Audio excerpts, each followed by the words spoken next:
રાજ્યમાં ઠંડી અને માવઠા મુદ્દે અંબાલાલ પટેલની સૌથી મોટી આગાહી સામે આવી છે।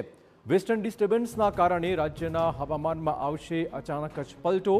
કચ્છ, ઉત્તર ગુજરાત, મધ્ય ગુજરાત, સૌરાષ્ટ્રમાં માવઠાની આગાહી તેમણે કરી છે। 6 થી 14 જાન્યુઆરી દરમિયાન પણ હવામાનમાં પલટાની આગાહી છે। જાન્યુઆરીના મધ્ય ભાગમાં આકરી ઠંડીની શક્યતા અંબાલાલ પટેલે વ્યક્ત કરી છે। હવામાનમાં પલટો આવશે। ગુજરાતમાં વાદળો આવવાની શક્યતા રહેશે। કચ્છના હવામાનમાં પણ પલટો આવી શકવાની શક્યતા છે। ક્યાંક છાંટા તો ક્યાંક હળવો વરસાદ થવાની શક્યતા રહી શકે। આ ઉપરાંત ઉત્તર ગુજરાતના પાટણ સમી હારીજના ભાગો અને લગભગ મહેસાણા, બનાસકાંઠા, રાધનપુર, વાવના ભાગો અને ડીસા, પાલનપુરના ભાગોમાં પણ હવામાન